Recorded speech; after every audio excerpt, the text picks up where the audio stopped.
Good afternoon for those in Europe in our time zone, and good morning for those calling in from the US or Canada. Welcome in this webinar that's organized on behalf of the Titan Project. And in the Titan Project, we have the aim to enable transparency in the food supply chain via implementation of digital technologies to boost health, sustainability, and safety of products, processes, and diets. Together, today we are really honored that we have two eminent speakers presenting today on their field of expertise. And we also have some time in the program where we can have some discussions in two subgroups. And we are really looking forward to hear the presentations and also to hear your feedback on what is presented and your ideas about the topic. So the two presentations are, one is about CSRD reporting. It's given by Amanda Simonsen from Denmark. And the second presentation is about digital traceability in the food supply chain, and it's given by John G. Keogh from Canada or US. That sometimes changes. And then we will have two subgroup discussions, one about environmental social governance and one about traceability in the food supply chain. Just to inform you, the Titan project works on four key expertise areas as we have defined them. The first one is to enable consumers to make informed food choices. And I'm really sorry, this is not correct what's here. So we focus on food safety and food fraud, and we focus on educating consumers. The second key expertise area is facilitating supply chain sustainability, and this is the key expertise area that we are addressing today with our two presentations. We focus on environmental and social aspects, but also on economic ones, and we have a preference to support SMEs. The third key expertise area is the implementation of new innovative technologies. These can be rapid DNA-based detection methods, but we mainly try to implement digital technologies like blockchain, artificial intelligence, Internet of Things. And the fourth key expertise area is to take the food system approach, which is quite complicated and complex as we see it. And we want to move towards a more sustainable food system, and we want to facilitate successful innovation in this key expertise area. In Titan, we have a stakeholder board. We have organized it along the key expertise areas, and in each key expertise area we have working groups. If you're not have done it already, you could become a member of our stakeholder board, and with that you can become a member of our working groups. And the benefits include that you join a vibrant community, you stay informed and can contribute to the project, you can expand your network, you have early access to information, and you can help us to shape the future. At the end of the Titan project, which will be in the summer of 2026, we would like to organize a large conference on sustainability and the implementation of these technologies. And you are welcome to help us to give direction to this conference. Then, as a Titan project, we make a newsletter every 4 months. A newsletter goes out with topics that are relevant for us. One of our PhD students, she gave a presentation at a conference. Julie Tan from the Technical University of Delft, she presented in a webinar that was organized by another Horizon Europe project.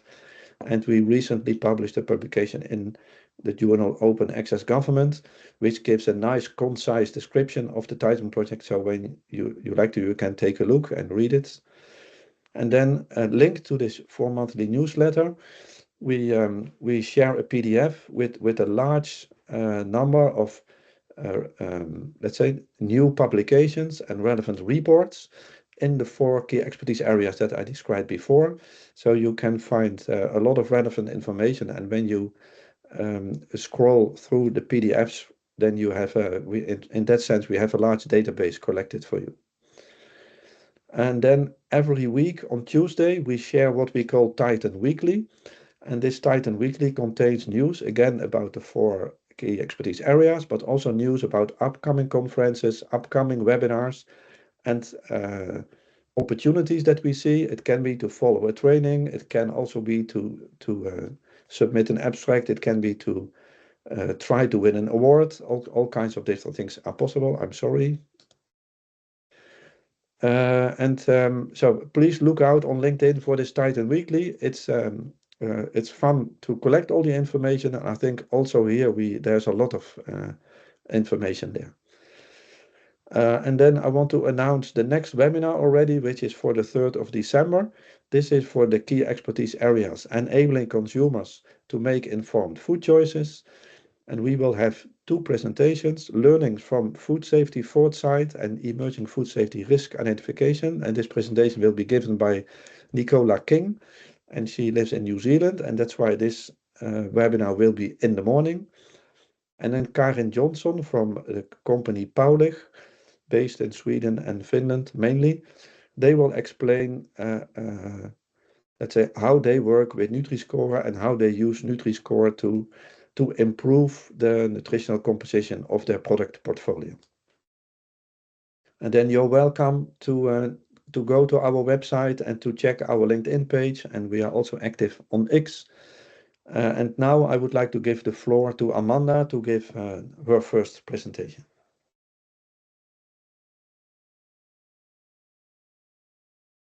Thank you so much, and thank you for inviting me in. It's such a pleasure, and it's very great to meet all of you. So today we are about to talk a little bit about the CSRD and the implications for financial institutions, for SMEs, but also for larger companies that are hit differently, very differently, by these new reporting directives. And now I'll just share my screen so you can have a look at what I'm about to go through here. But yeah, an honor to be here. In the right side, that's me, and I am a partner in the consulting company in Copenhagen called Copenhagen Changery. And we actually just started up the consultancy unit in Copenhagen, and we are primarily working with growth strategy, linking sustainability to both digitalization but also to core strategy. Let me take a look here. So to begin with, ESG is such a hot topic, and it's also an important topic because it comes with a lot of reporting and transparency into businesses. So just to touch a bit upon why did it become so important. And basically with the Green New Deal, we had a new framing of the world order to address global challenges. And global challenges is basically concerned around equality, carbon emissions, but also circular economy. So really addressing from the European society these macro crises, figuring out how to mitigate risk and how to reduce impacts. And a lot of this, that will be the responsibility of the corporations, but also the financial sector. When we look at the long-term value creation, we'll look at how companies can actually create value in the long term, both for society, but also in a profitable way. How they can be better to manage their risks, but also to address the impacts. And this is closely linked to how to attract capital from financial institutions, because financial institutions, they're also hit by reporting initiatives, and there is a lot of incentives in really mobilizing the capital from brown or non-green into green initiatives, and that is by the EU taxonomy regulation. And the EU taxonomy regulation really gets deep on how do we classify business activities, making sure that the capital that are invested from investors and capital institutions, financial institutions, they are mobilized toward greener investments. So look for green investments if you are both in SMEs, because there is a lot of funding out there. And also the bank will have a closer look on how to do the loans based on sustainability metrics, but also incentives in really converting traditional business models into sustainable business models. The final one is the investor and regulatory pressure, really focusing on how do we address the transparency issues, how do we convert business impacts into something that is more tangible, and how do we then ensure that investors, they have full transparency on their investments.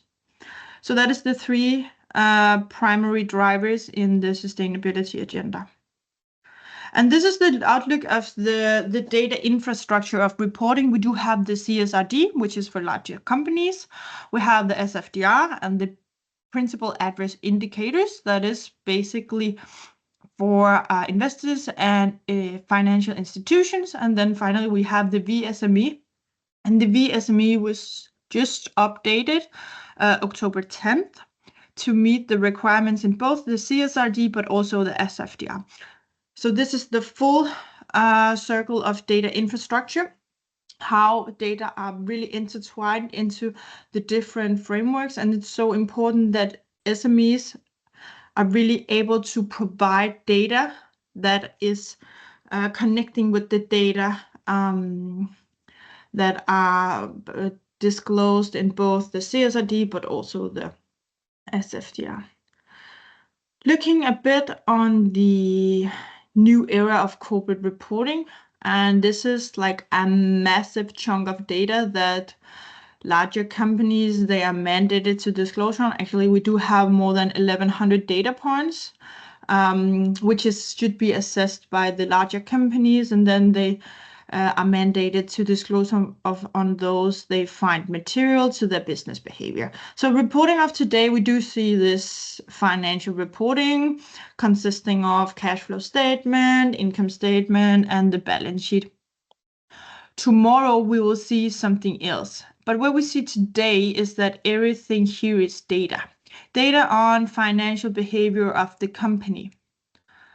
The reporting of tomorrow look a bit different because on top of the financial reporting, we'll do see non-financial reporting, ESG reporting, CSRD, SFDR, and also the VSME that I just introduced for you just before.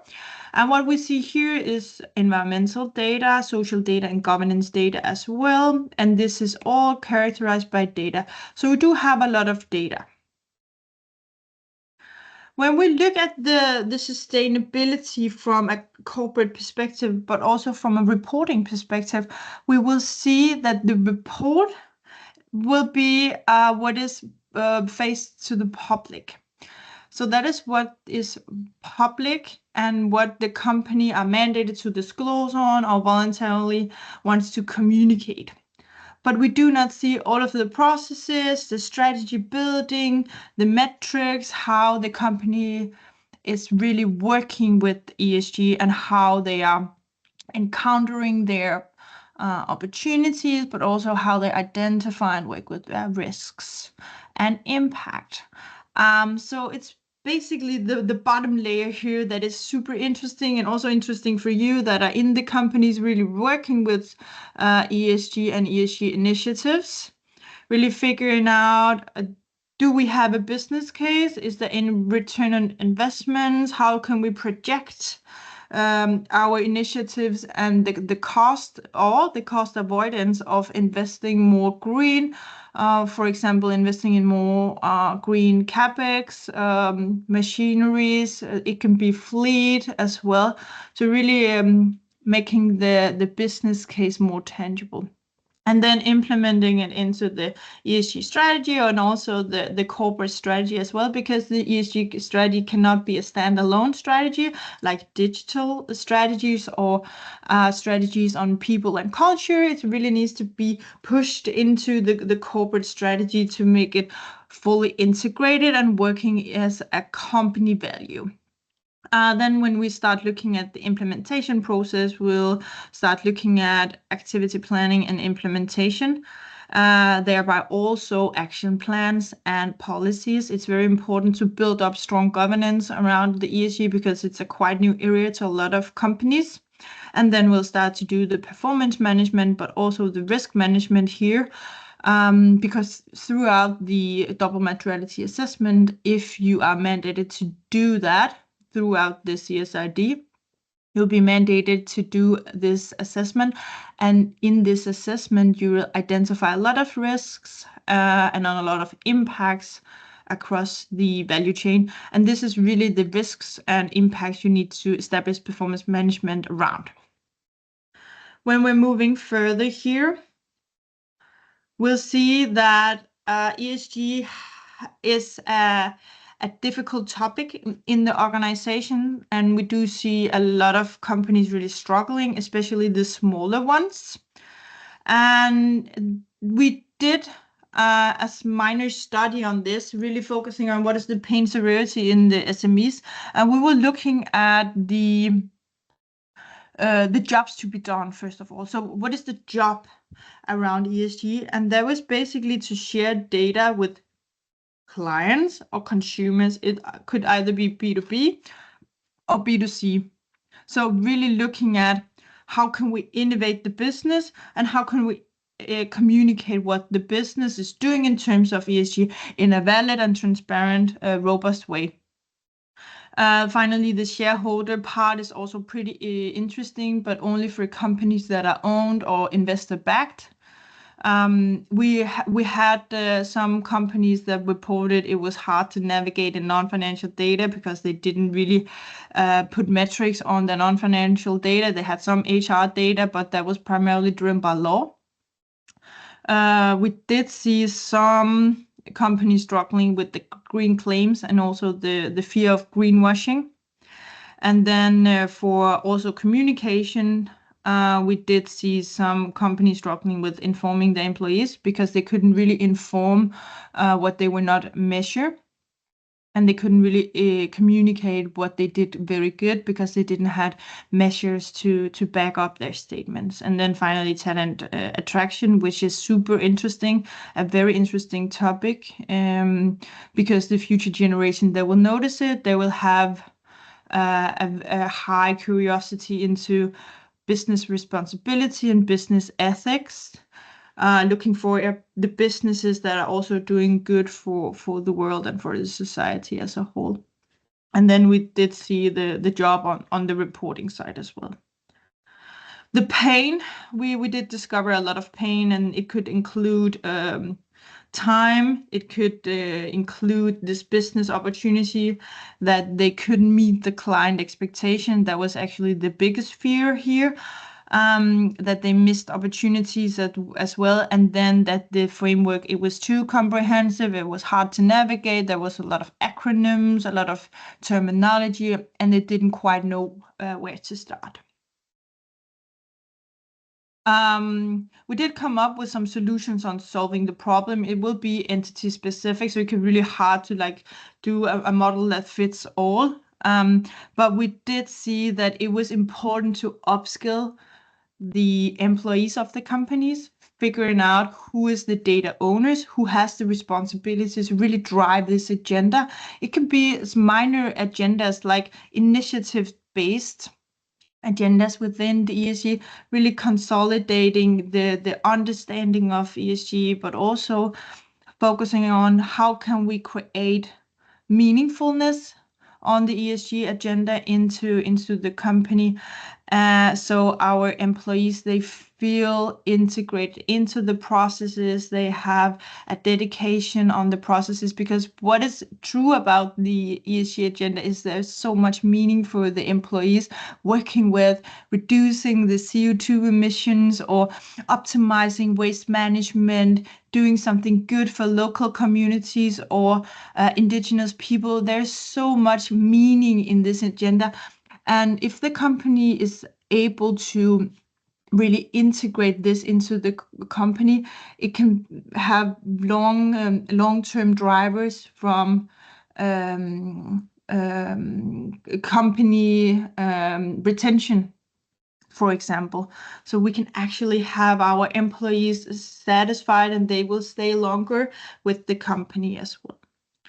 And then finally, really focusing on processes, but also tools. There's a lot of softwares out there. I don't know, some of them, they're good. Some of them, they're really, really, really bad. But I think the upskilling part is really the most important one. And then looking at some of the key management questions here. And once we zoom into the reporting part, it is the double materiality assessment. And depending on the sector or the industry that you operate, it will come in different shades, but really focusing on how do we construct an assessment that is both reliable and trustworthy, with data that we can share to the public, but also to investors and to the bank and all other stakeholders that should be interested in this. And then finally, how can we get in front of the market in terms of reporting, so we are not having a tail risk in not being able to compete in a market that will be more and more interested into ESG numbers and metrics.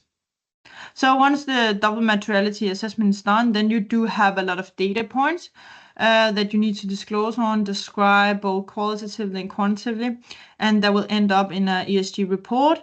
For SMEs, it's a bit less data points, but that will still be data to report on. And it's very interesting looking at the VSME standard, because here an SME really has everything it needs, especially on the basic module, reporting on the core of the company to fulfill the needs of their client on a corporate level, not on a product level or service level, but on the core level, really focusing on the scope 1 and scope 2 and the own workforce of the SME.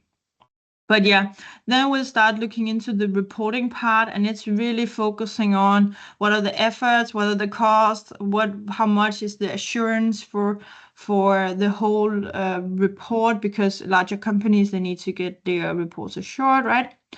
And then finally, what do we do with our identification of risks? How do we establish data management, performance management, and risk management on top of the risks and issues that we just identified throughout the materiality assessment. When we move into the implementation part, we'll look at 3 components: the corporate strategy and the business case part, and then also the ESG strategy. So here we've faced some challenges in really linking the ESG strategy into the corporate strategy.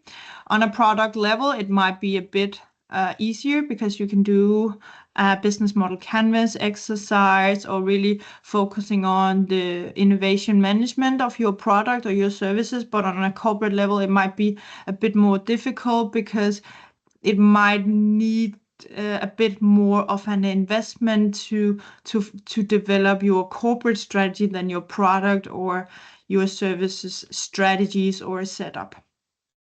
And then finally, is there a need for an ESG strategy? In some cases, yes, and in some cases there's no need.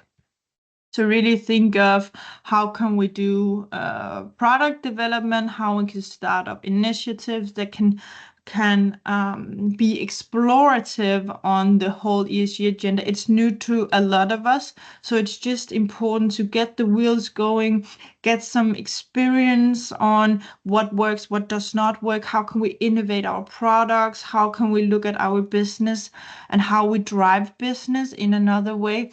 Maybe we can split up the cash flow, look at how our investments, they are allocated. Are they allocated in areas that are at high risk for climate change, and what can we do to really encounter those risks?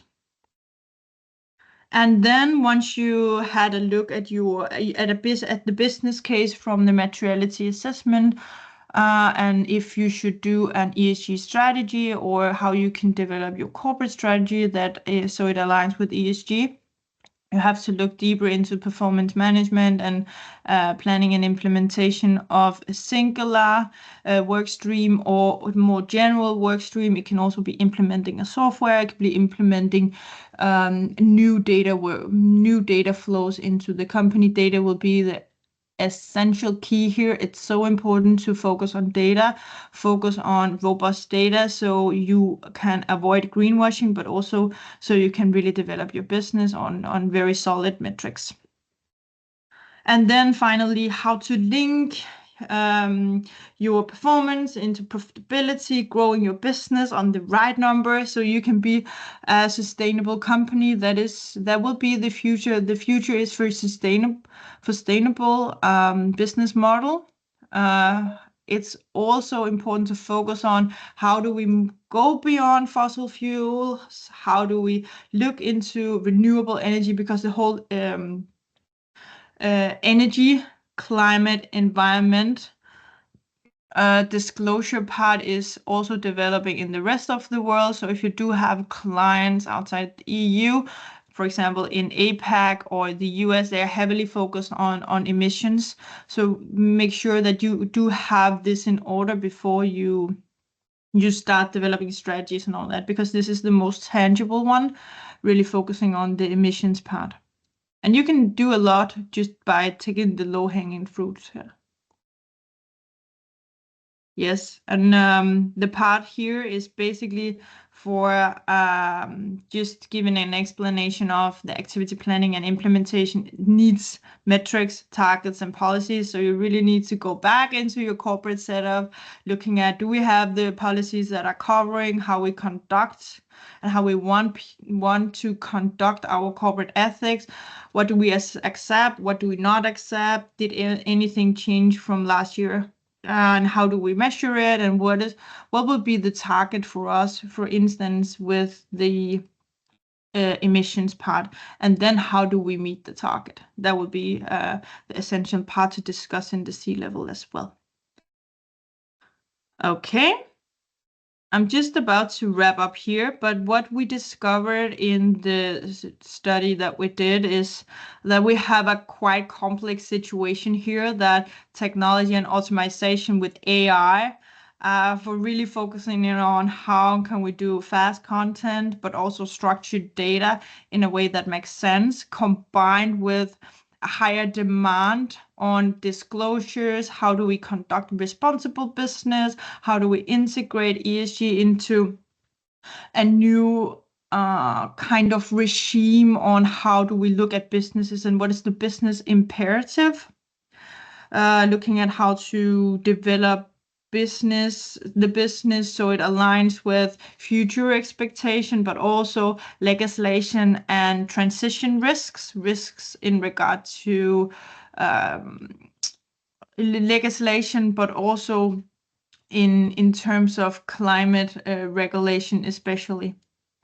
And then how do we then control and monitor? How do we unlock the potential in governance risk compliance systems that we have? And how do we make sure that we have a very good and resilient setup in the business? We usually focus on splitting the focus into corporate and to product level, because the product level might be what drives the business forward. But if the corporate setup is not there, it can challenge you in terms of communicating, and especially in communicating that you're a sustainable business or you're a green business or something. I mean, I do not recommend you to go out and tell that you're a green business either way, because there will be some very stringent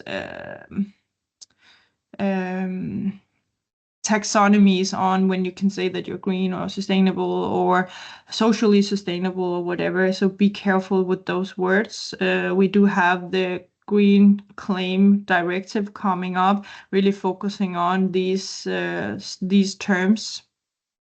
And then focus on sector data. That will be what drives your business, your sector, your industry, but also look at linked sectors. If you are having another sector in your upstream, in your supply chain, for example, focus on developments in that sector as well, because that might have a spillover into your sector. And then the relevant subject matters and the relevant sustainability matters in terms of both impact and risk. That will be crucial when you are to address the ESG agenda, especially also in terms of avoiding greenwashing, and really focus on data. That will be the most important thing in the future going forward, because we do see more certification, more assurance, more labels. And if you do not have your data, you cannot get the certifications or the labels, and you cannot tell that your business are doing a very good effort to making the world a better place. And then finally, use AI for effective processes, but be aware that you are a better thinker and you know better about your business than the AI does. Finally, just to wrap up here, AI and technology might not be separable from the ESG agenda. You might need some data management as well. And then EU legislation that is highly normative, is very highly normative, really converting soft law into hard law. And now it hits companies very hard. Focus on the core data of the company. And then remember that you cannot improve what you do not measure, and actually also that you tomorrow are maybe not able to communicate anything without data, and also without action behind your words. Just a final remark on the data part, because I am really, for my clients, focusing on how do you construct data. We are in a period of constructing data more than gathering data, because we do not quite know how the metric look like, and what can I say, what is an intensity ratio, what's included in scope 3, what is not included in scope 3, and so on and so forth. How do I work on I'll work with qualitative data as well, because it's so intangible, right? So really structure the data, because only on structured data you can actually drive business and you communicate your business. That is not to say that businesses is solely about data, but it can make your impact and your sustainability much more profitable in a very good way. Thank you. Thank you so much. That was what I had to say. Thank you very much. Yeah, thank you very much for your presentation. We have some room for questions after the presentation of John. And now we enter into an exciting phase, because John had some difficulty to log in, but I see he is here. So John, the floor is yours. Welcome. Great, thank you. Can you hear me okay? Can you see the slides? Yes. Wonderful. I'll set my timer. I think I have 20 minutes. So what I'd like to do this morning, it's after that challenge of logging in and difficulties with my computer, these things happen at the wrong moment.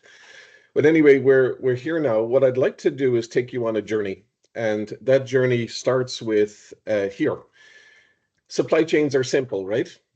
This is what we typically have in our mind about supply chains. We have raw materials, and they flow through different linear models. This is our conceptual thinking about supply chains. And then it eventually goes to a consumer. And we know that there's a physical product flow, and there's also a data flow, as Amanda was talking about, which is critical. And all of those things in the green bar down here, I call it the assurance flow, which is around quality, safety, and credence certification. Credence are the things that a consumer cannot prove or verify before or after purchase. That's when a product is claiming to be organic and so on. The consumer does not have the time, the expertise, the money to know how to verify that, which is self-explanatory, which is why consumers will rely a lot on labeling. Now, the reason I'm sharing this with you is that I was asked to talk about traceability, but all of the things that were just talked about by the previous presenter, they now form part of this traceability, let's say, umbrella. And I want to go through that. So again, this is the conceptual model that many people have about supply chains, very simple, but this is the actual reality here. This is an overview from Shift. So if we look at even building resilience in supply chains, we look at the impact of science and technology in agriculture. We look at how important politics is and policies are that enable agriculture, that enable the food world, that enable many, many different types of supply chains, and then regulate those. Food is not really that highly regulated when you compare it with things that are critical, things like the pharmaceutical supply chain or tobacco and so on, which are very, very highly regulated. The difference is that, you know, serialization is critically important, lot size 1 in pharmaceuticals and even in tobacco, which has serialized identifiers, and for obvious reasons. So food is not that highly regulated, where, you know, companies are not required to put serialized identifiers on products, just the standard barcode. So there's also the technology and the science component, and we have energy. We have the whole sustainability issue, and then building here on the left-hand side, we have the farmers, we have the land, and then on the right-hand side, we have consumers. Now, if we take all of this away and we remember what happened during COVID, we think again we have linear supply chains, but we don't. I did a lot of media interviews, television and radio during COVID, and I kept getting the question from reporters, do we have a food security issue? And here's the first major problem. I said, no, we do not have a food security issue. We have a food uncertainty issue. And the food uncertainty issue comes from the fact that we lack interoperability across our supply chains. So our supply chains are like this multiple ecosystems that should interoperate with each other, and they don't. Now, we know that on the back end here during COVID, you know, when some processing plants in the middle here closed down because of COVID, a plant was closed for 14 days, and the farmers had to feed those, let's say their pigs for another 14 days. The animals became too big to actually fit into the pens at the processing plants afterwards, and nobody had conceived that as a potential problem. So moving on from this big complex picture with all of these things working that need to work together, we have this other picture here, which is, again, a simplification of a global supply chain. And what do we have? We have many, many different languages here. We have many, many different technologies. We have as many different regulations around the world and different ways of doing things, and of course, millions of companies. Now, here on the right-hand side, we have a meal, and I've been using this slide, you know, for maybe 15 years or so. And I never get tired of looking at this and having a conversation. In fact, I could talk about this slide all day, but I will not. But if you look at the potatoes there, I know they look like eggs, and you look at the supply chain and how they came to the market, there's a lot of things wrapped up in there. You also asked the question, where does traceability start? But I want to quickly build this picture to show you the complexity. We think about traceability in supply chains like this in linear models. But also encapsulated in traceability is, you know, what species of fish is this? Is it wild or farm salmon? And how do we actually prove that? You know, is the animal feed safe? Is the milk diluted or adulterated? And when we're looking at the bigger traceability picture, you know, food fraud, food safety, all of these things fall under that umbrella today of traceability. If you cannot trace it, it is by definition unsafe. So is there heavy metal contamination in my food? Is it really organic? And how do we prove that? And then you build a picture with all of these things that are absolutely important. Is it 100% beef? And of course, we all know what happened with the horse meat scandal. Is this rice and coffee from Vietnam? Now, here's one of the problems I want to point out here. All of these things are critically important. So when I was in Vietnam and living in Vietnam, a company said to me, John, I love your story about transparency and trust, and I want to use blockchain. And I said, why do you want to use blockchain? And they said, well, if I use blockchain, my customers in Europe will trust the products that they're from Vietnam. And I said, that's not always the case, because what blockchain gives you is a history of transactions, but blockchain will not tell you where the product is from. Now, I'm going to say this again.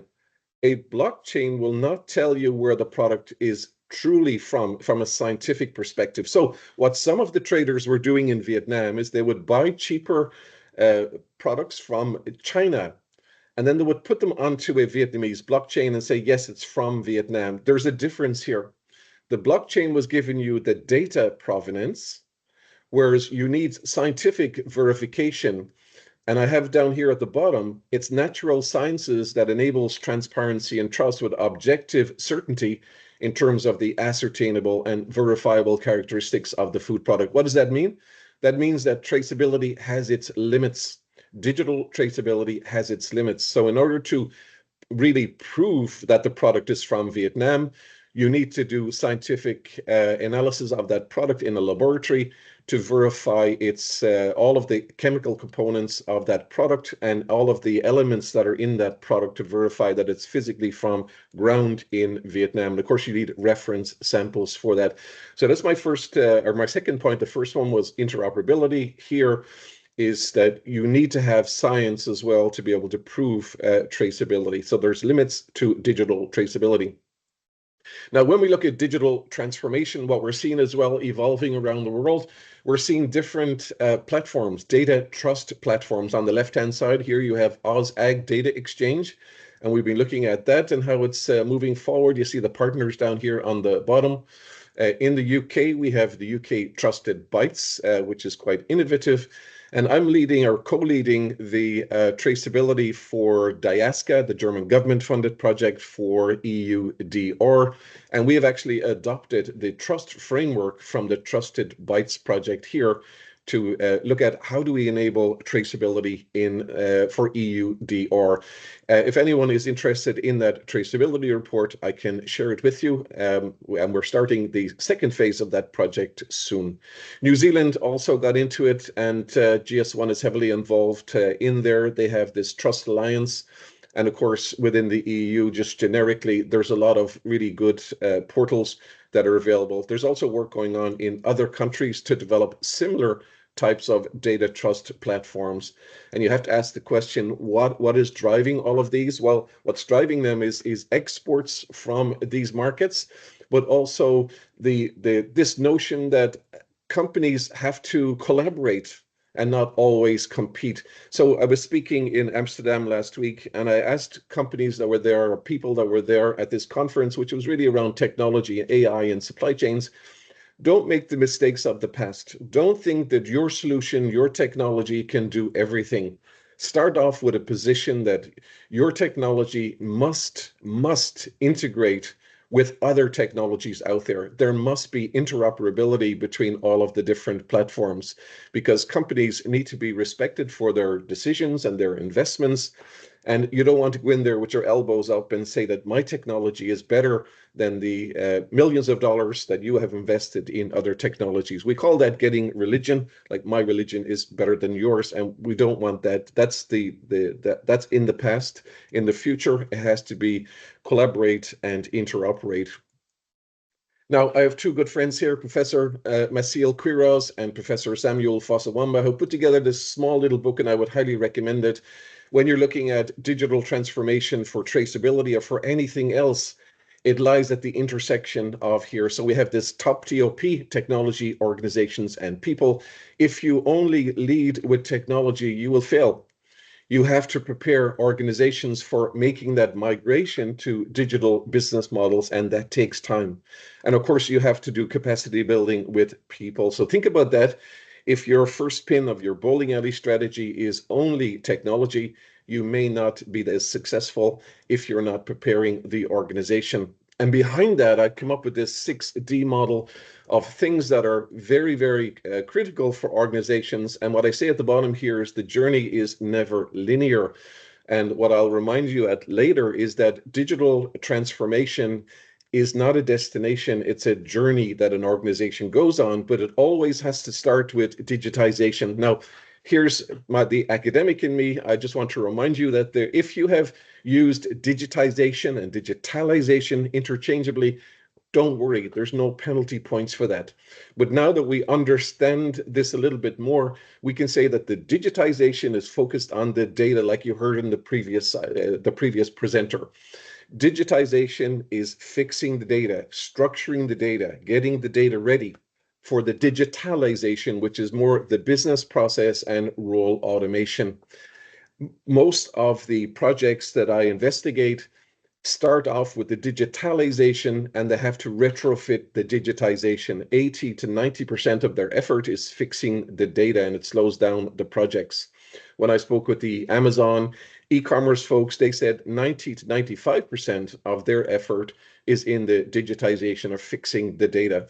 But when you put in these digital technology platforms, it helps you with the discussion around, should I decentralize or centralize? Should I, or can this technology disintermediate? Now, if you look at many markets around the world, many farmers are dependent on co-ops, but if you provide them with technology platforms to do traceability and also market outreach, you can not only reduce transaction costs, but you can also give them access to other markets where they have the confidence to go to market with their products and enable full traceability from Vietnam to Europe or whatever. Democratization is making it simple. Facebook in Vietnam, by the way, when I was there in 2019, over 500,000 individuals were selling food on Facebook in Vietnam. Now, you can ask yourself whether that's risky or not, but that's just a fact because of the democratization of Facebook as a platform, and the datafication is analyzing the data to make sense of it.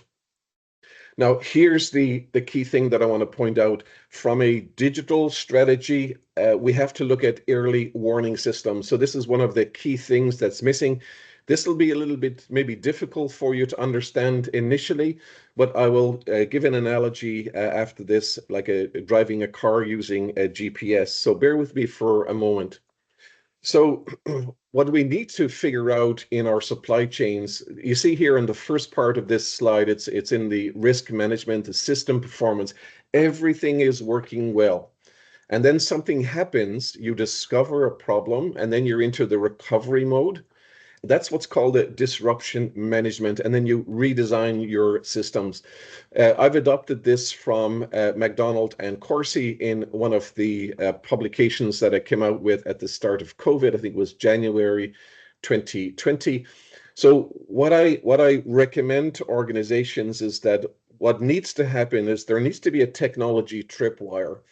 Some way, somehow, you need to use AI and other technologies to figure out problems before they actually occur and then get a circuit breaker, much like you would with driving your car with using a GPS device. That circuit breaker is get off the highway now before you get into that accident.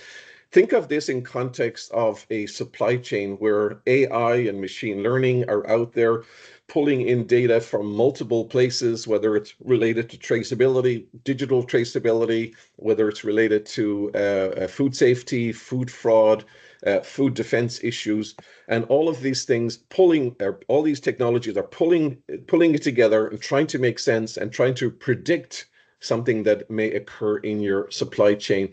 So this is the sweet spot of what needs to occur, and we're doing a very poor job of this today. Now, let me give you an example of why this is important. So let me go down to the red box here, and you see that there was a product quality failure in an organization. Did a plan exist? Yes. Was it used? Partially. Was it rehearsed? Unknown. The discovery took weeks. The recovery time took months, and it cost $100 million. If you look at the next one down in the blue box, it was a product recall. Was there a plan in place? Yes. Was it used? No. Was it rehearsed? No. Why have a plan if you're not going to rehearse it? Very bizarre. It took weeks to discover the issue. It took 6 months to fix, and it was $50 to $60 million of damage. So even if you discover something the same day, it can still have a significant impact on your business and your customer service. And in fact, with recalls, we often say that some organizations will only ever have one product recall, and they'll be out of business, or could be out of business, or may not be able to handle the financial repercussions of that if they're sued. So this is why it's important for organizations to conceive, how do we get this information and try to figure out these problems before it occurs. So again, think of you're driving a car, you're using a GPS. This is the simplified analogy of this before I finish. You program a destination into your GPS just like you would with your supply chain. Here's what we're going to do in our supply chain. Here's how we're going to move products to the market. And then all of a sudden, or you're looking at your sensors in the car. These are like your IoT devices. It's telling you your temperature of your engine, the amount of fuel you have, the speed you're going, and so on. So that'd be like sensors in a supply chain, whether it's temperature sensors in a cold chain, or sensors along your supply chain that act as a trigger point for you. And then you have blockchain, and blockchain is like looking in the rear view mirror because it's a history of transactions. But the reason I put this picture in here is because there's a potential obstacle in there as well. So I don't want to say that blockchain is useless. Blockchain, if the data that's in blockchain is analyzed properly using the proper AI machine learning tools, it may identify a risk that you have. So taken all together, a tripwire here would be the GPS telling you to get off the highway at the next exit because there's an accident. It may also tell you to slow down, that there's risk ahead, there's a traffic jam or something like that. And these are the things we need to conceptualize in our supply chains to enable digital traceability, to enable all of those things that I showed earlier around is the product really organic? Is it really from Vietnam? And so on. So just to conclude, what if we don't change at all? Will something magically happen? I don't think that's the case. So a key point, we do not have linear food supply chains or any other supply chain. The linear stuff, your grandfather's supply chain, we don't have those anymore. We have numerous complex supply ecosystems comprising of raw materials, many, many different services and products that are interconnected but don't always interoperate. Now, what I want you to think of here is just visualize or try to remember a factory that's producing something. What are all the systems that surround that factory, the ecosystems? Think about that for a moment. How about the electricity? How about the water? Is the water critical for that plant to run? How about other systems like telecommunications?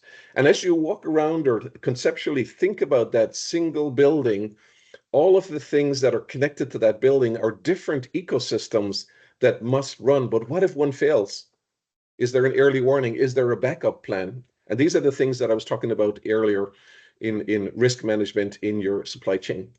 So in order to do that, systems thinking is vital to understand the risk and resilience and the potential cascading consequences of adjacent or adjoined ecosystem failure. So what if the bridge goes down? What if there's flooding when you're sending, 10 trucks of perishable goods to a particular location?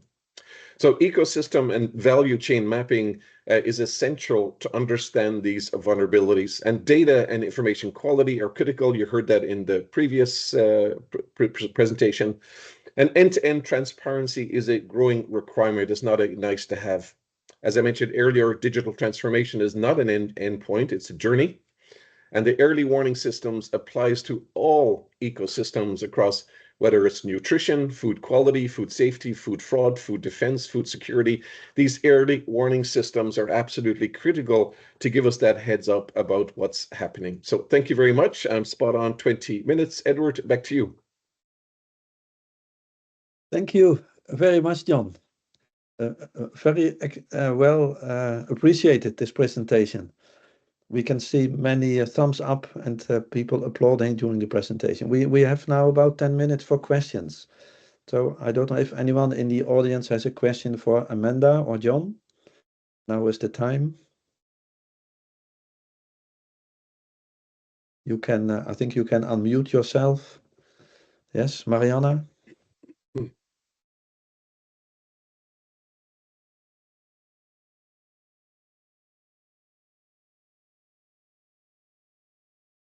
Hi, Mariana, you can speak up.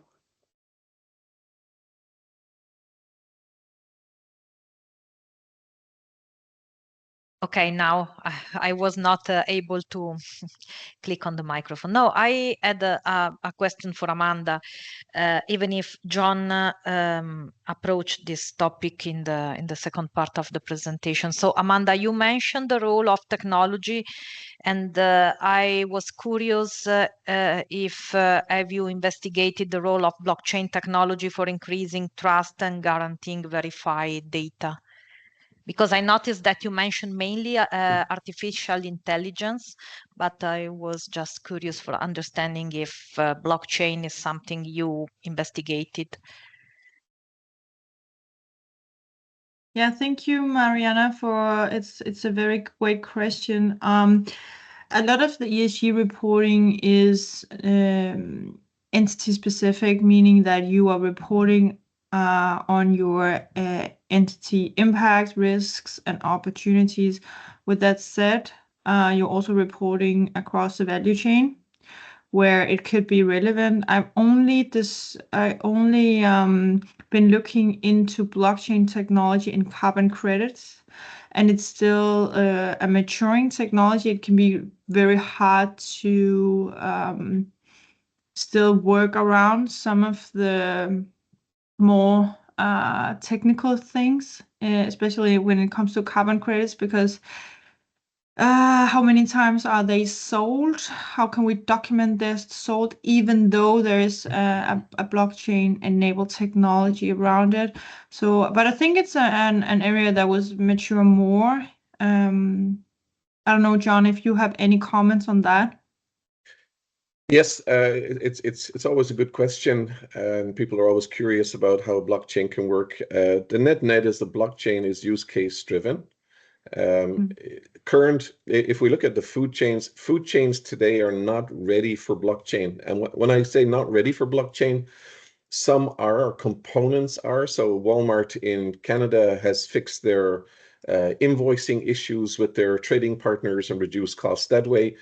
But if you look at Subway in the US, Subway could not use blockchain after testing it because there's too many missed shipments and short shipments and so on. And you remember the one of the key aspects of blockchain is its immutability. But so I've published about 30 articles on blockchain, and I'm arguing actually that if we can't fix the mutability issue, the immutability issue, then we need to explore, and this is counterintuitive, if mutability is actually a possibility. How do you reconcile supply chains? So supply chains are simply not accurate today, most supply chains, and unless we fix those, blockchain will be just garbage in, garbage out, unfortunately. So use case driven, specific aspects of supply chains, yes, not all of them. It's actually quite interesting because I did work with blockchains in the buildings and infrastructure sector as well. And here they do have a lot of problems in really making sure that the blockchain that is established upon physical traceability is actually quite hard to combine into the digital world. Whereas if you're only operating in the digital world, it's much more easy to do so. Yeah. And I would add to that just a conceptual model. As I mentioned earlier, and I stressed a lot, we think of supply chains as linear. But when we have closed supply chains, we can use blockchain as a trust enabler. And let me give you a conceptual model. Think of a bicycle wheel, and think of blockchain in the middle, and think of all of the spokes on the bicycle wheel as different products or value add and services that are added to it. In that conceptual model, blockchain is very important, and I'll tell you why.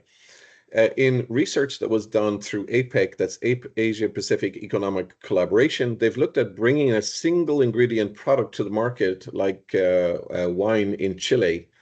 And there was 70 different services needed just to bring wine to the market, 70 services. And we think, oh, well, where did they come from? It's grapes and it's water and that's it.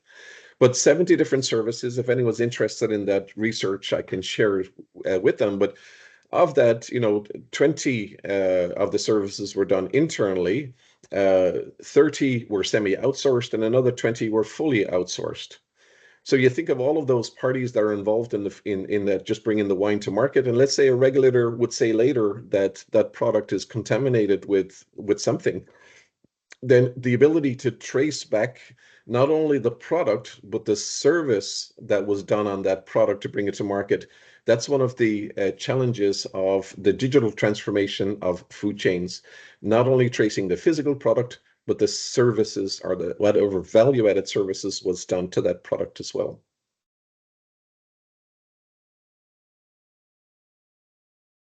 Okay, thank you very much. Are there any other questions from the audience?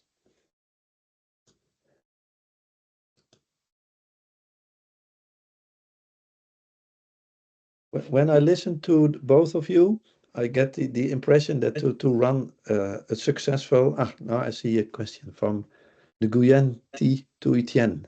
So maybe Manuela, you can unmute him or her. Oui. Hello? Hello. It's a Yes. female, yeah.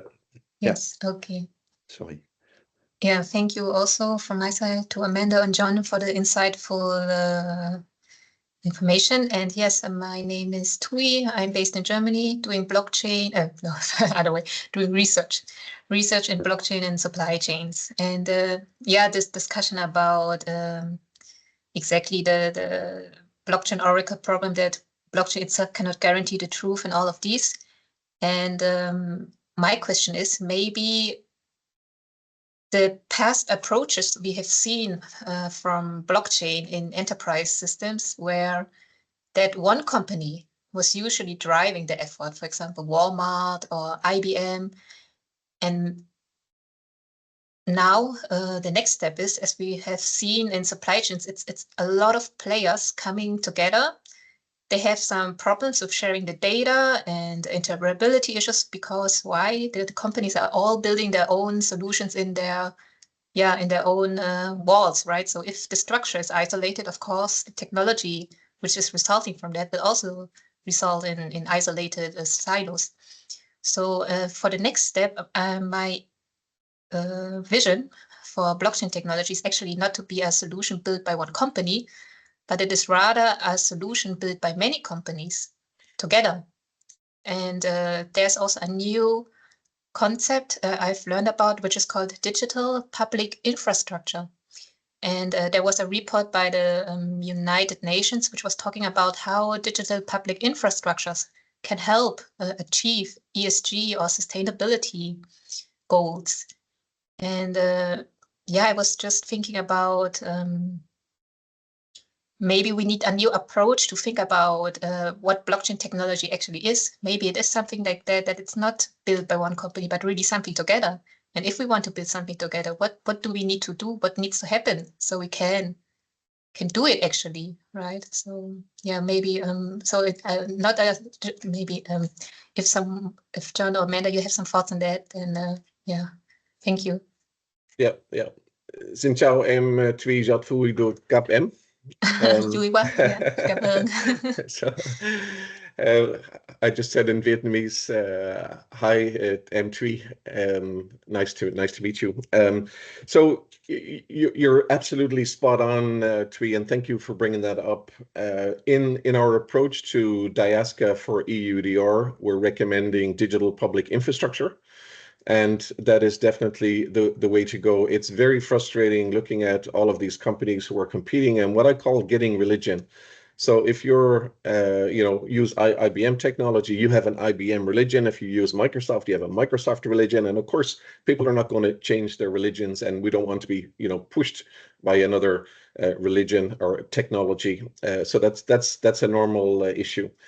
Walmart doesn't like it, and IBM doesn't like it. When I keep bringing up and reminding them, even at the start of the project, when they were saying they can do a recall in 2.2 seconds for the mango, it was actually to the wrong country. They said the product came from Mexico. It didn't. It came from another country. And this is the difference between the blockchain origin, when the data was entered, versus the scientific evidence of the product. And well done to Frank Yanis. When I challenged on that, Frank was still at the FDA, and he had mentioned, he saw me in the audience in the front seat, and Frank, the ex-FDA commissioner, Frank acknowledged that the product was the 2.2 seconds was to the wrong country. So there are limitations in there, but digital public infrastructure is absolutely the way to go as far as I'm concerned. And my colleague Brian King from CGIAR, who was co-facilitating the traceability for EUDR. So thank you for bringing that up, Tui. Eman.